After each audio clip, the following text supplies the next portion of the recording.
I was basically raised by my grandparents, Rose and Nat, who were always Nanny and Granddad to me. I called them that even far into my childhood.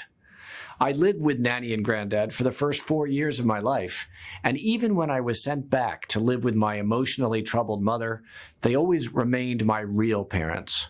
Their home around the corner was the refuge I'd go to when things were tough. And you might well imagine that this was not a one-way street. I was the apple of their eyes, the son they always wanted, and we had a wonderful relationship. To me, Nanny represented laughter, which lightened life, and she loved theater, friendship, family, and her go-to dessert, warm chocolate pudding poured over angel food cake. Granddad, a businessman, was also drawn to the arts and the artists who made that art. He developed close friendships with painters and sculptors, most notably with the Dean of American Craftsmen, Wharton Esherick, whose home and studio is now the Wharton Esherick Museum in Paoli. I like to think I carry forth that legacy by serving on the board of the museum, and I also continue Nanny and Granddad's passion for great music by singing with and serving on the board of the Wayne Oratorio Society. They both loved opera and made a wise choice when it came to instill this in me. For many years, they had season tickets to the Metropolitan Opera in New York City, and when I turned 13, they took me to my first opera. And even though that first opera was a seemingly endless production of Götterdämmerung by Wagner, it was still love at first sight and sound. I remember sitting in that vast, glorious auditorium, gazing up at the gold-leafed ceilings, the rows on rows of red velvet chairs, the Met's signature starburst crystal chandeliers floating over it all.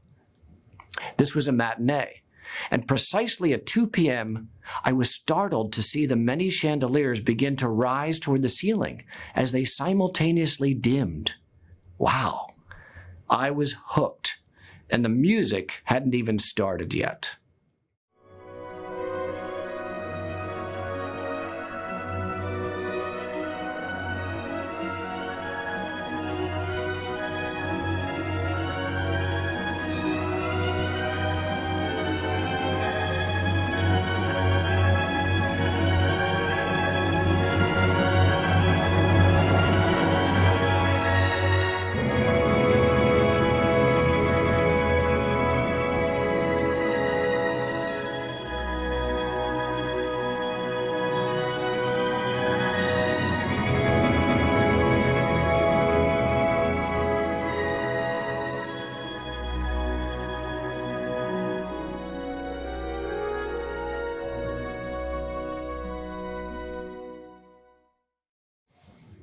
I went to George Washington University, majoring in art history, knowing I'd eventually run the family retail stores. One summer, I went with Nanny to the Mann Music Center to my first hearing, maybe my first confrontation, with the Verdi Requiem. As the Philadelphia Orchestra exploded into the Dies Irae, I sat bolt upright in my seat, leaned forward, enrapt and astonished. What are these sounds?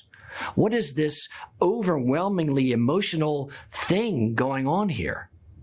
This was one of the most exciting and also frightening pieces of music I'd ever heard. And as I listened entranced to the rest of the Requiem, I knew that I had somehow met a force of nature on a primal level. What was Verdi saying? And why was I so shaken by it? Who is this guy? And what's with this music? It seemed to be more than music. It was an unleashing of something, somehow, and it was calling to me.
that experience in my late teens, I've spent the last 40-plus years walking side by side with Verdi's music, really in relationship with it, turning to it often.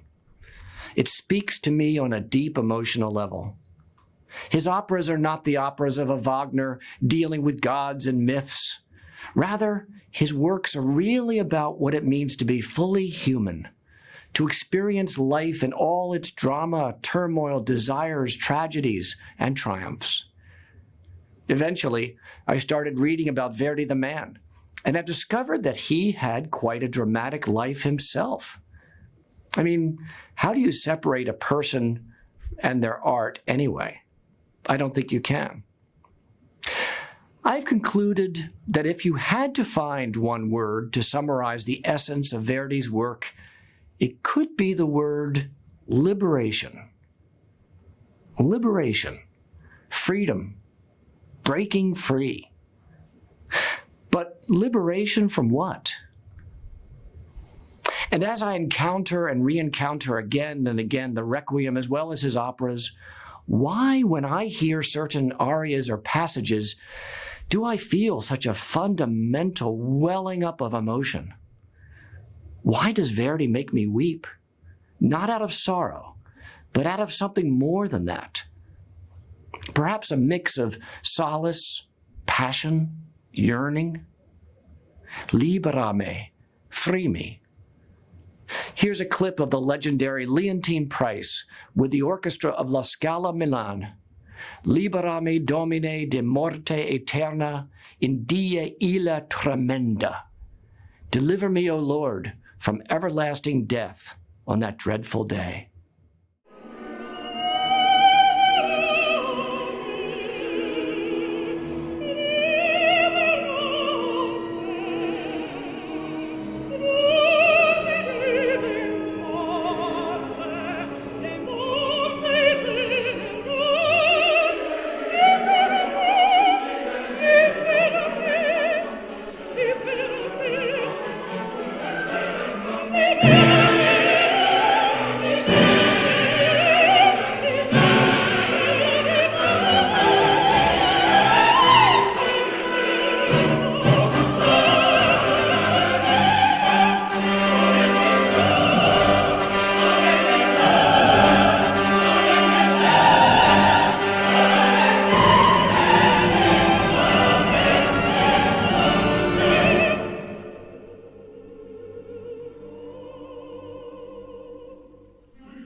So, over the years, as I continued to listen and digest Verdi's compositions, I also read more about his life.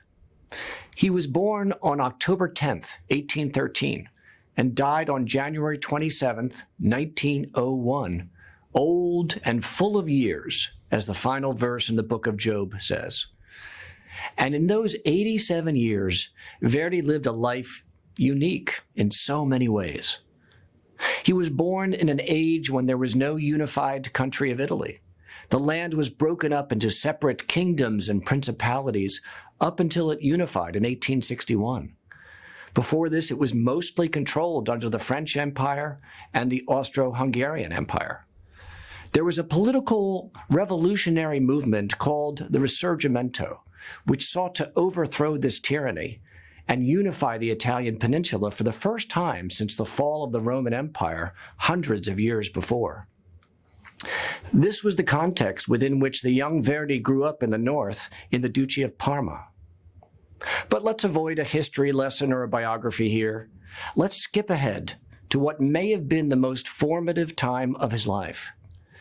Verdi has moved to Milan with his young wife, Margherita, and their 2 infant children.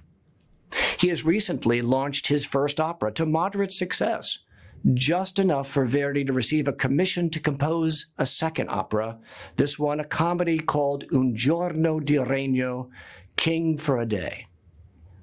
Then, your worst nightmare strikes. In 1840, Margherita dies not long after the deaths of both of their children. Verdi is suddenly bereft of his family, those he loves most.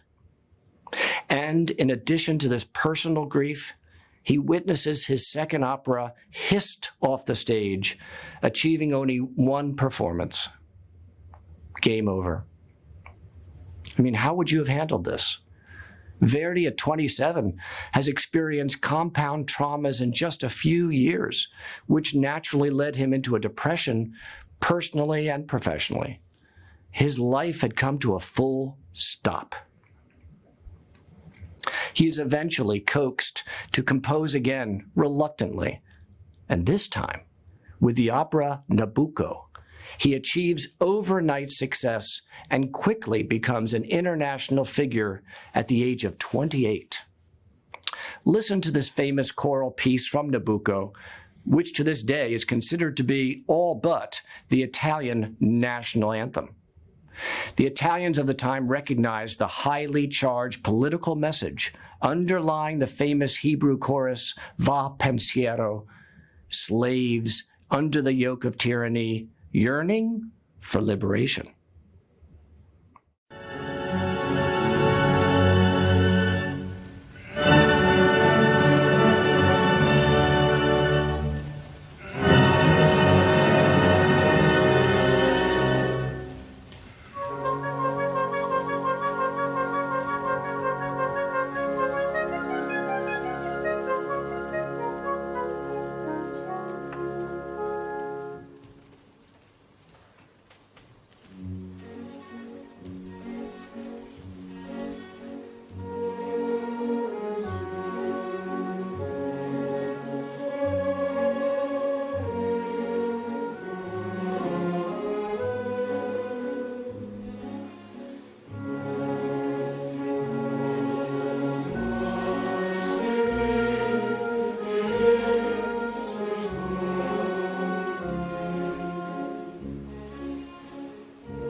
Verdi went on to compose 26 operas, many of them masterpieces: Rigoletto, La Traviata, Il Trovatore, Aida, and others.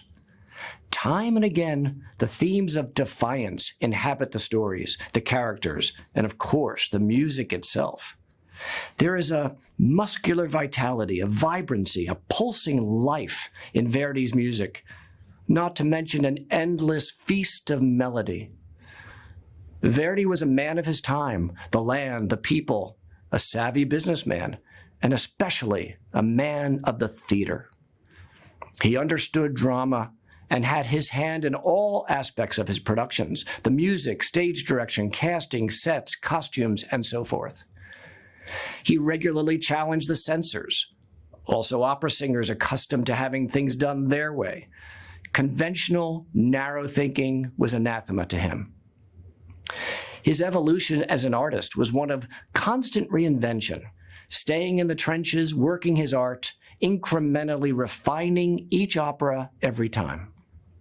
His name and his music became synonymous with the Risorgimento, and when Italy unified, he was elected one of its first senators. When the Viceroy of Egypt wanted to mark the opening of the Suez Canal, he commissioned Verdi, who composed Aida, arguably the grand opera of all opera. The Tsar of Russia commissioned an opera with La Forza del Destino being the result. Even Verdi's name was an acronym for liberation. VERDI was code for Vittorio Emanuele Re d'Italia, Victor Emmanuel, King of Italy. And Viva Verdi was graffitied on walls throughout the land. The idea of freedom from oppression and Verdi the composer were indelibly linked in the hearts of his countrymen. He loved Shakespeare.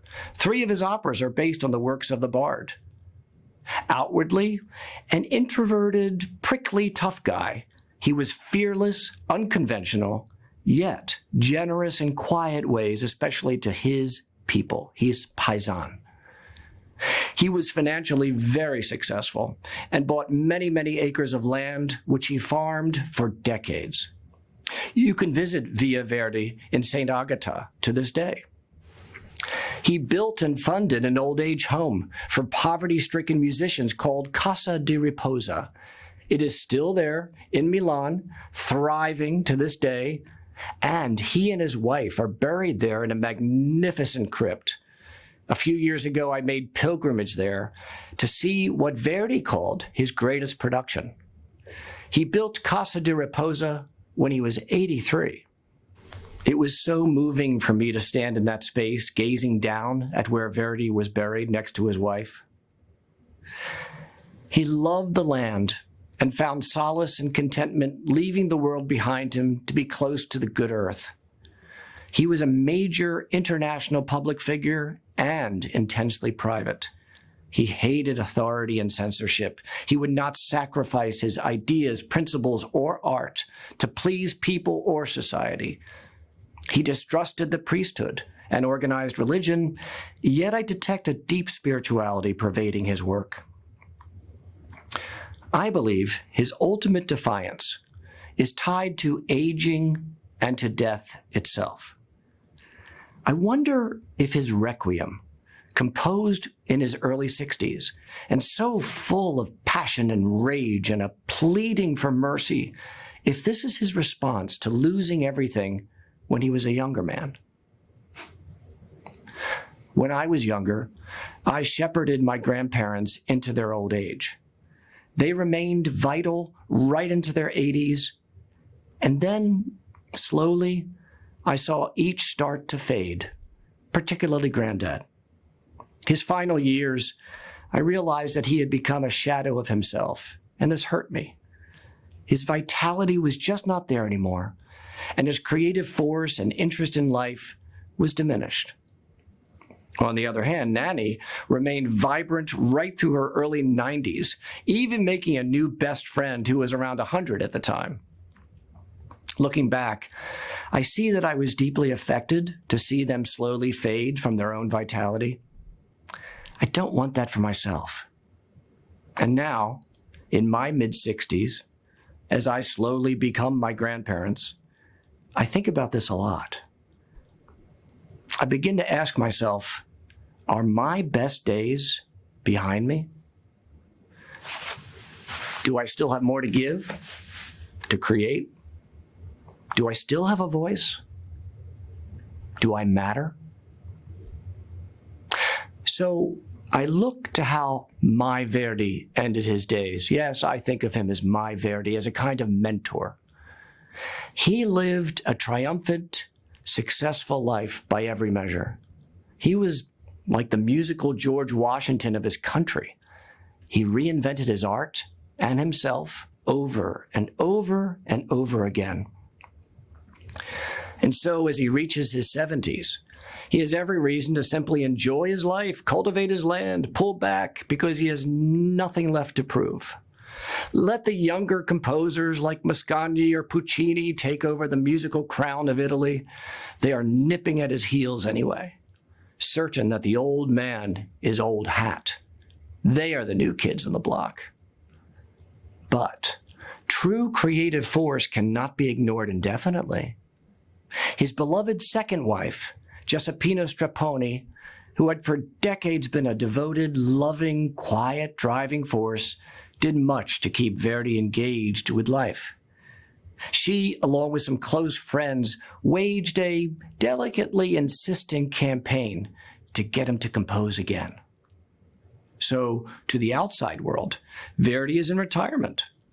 Secretly, however, he is working on Otello, which premieres as an international event in 1887. Verdi is 74, and yet again is celebrated throughout the world with the advent of this masterpiece.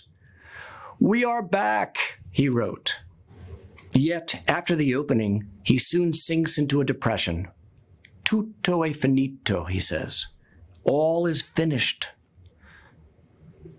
And yet he has something left to say to those of his time, to those of us in our time. For inspiration, he turns again, one more time, to his beloved Shakespeare and eventually consummates his career with Falstaff. Premiered in 1893, Verdi is now 80. He has reinvented himself again. This time, the music itself is different, unpredictable. Like quicksilver, it dances, rushes, and bubbles like a laughing brook. It's so full of vitality that Verdi barely finishes one musical idea before going on to the next. Notably, more than ever, the music is subservient to the story, to the people in the story. His music is in support of the human drama. So with Falstaff, perhaps we come full circle. So let's take one final look at the younger Verdi at age 27. His second opera lasted one night, a complete fiasco. It was his only comedy until now. With Falstaff, Verdi smiles, laughs, and loves, and perhaps says to us that aging and even death itself does not have to be the final word. Falstaff ends with a fugue where all voices which during the opera were in conflict at last come together in complex harmony which celebrates the feast which is life itself. The final lyrics, "He who laughs last laughs best." So I am trusting that I can look to Verdi and perhaps live what I call the Verdi life. I don't need to fade as I age. I can create and reinvent, and my greatest works can still be before me. So, how about you? Maybe life is a song, and you could sing it until the end of your days. So here's a final clip, the finale of Falstaff. And by the way, I got to see this very production at the Metropolitan Opera just about a year ago. Enjoy. Facciamo il parentato e che il ciel vi dia gioia. Una cosa terminiam la scena e cose ne fa festa frutti andiamo a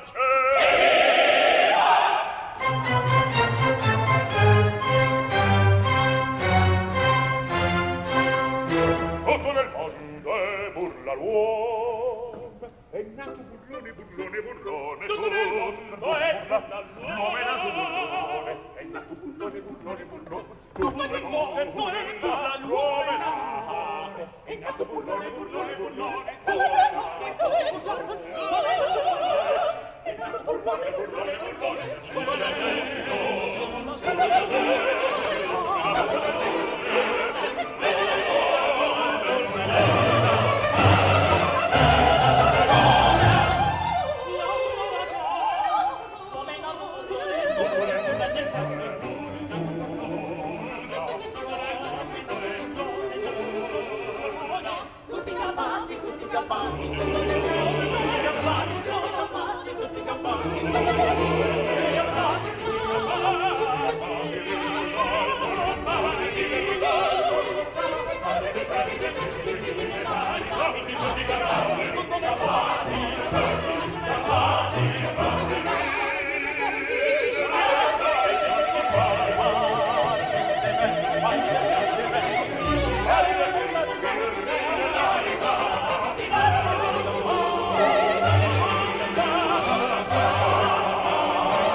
Tutti cappati!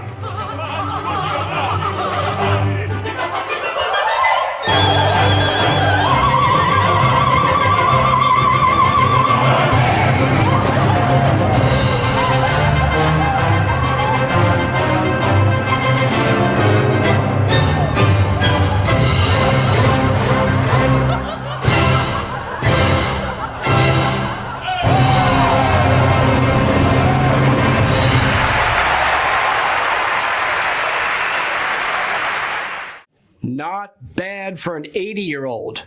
Viva Verdi! Now, go and be free. Thank you.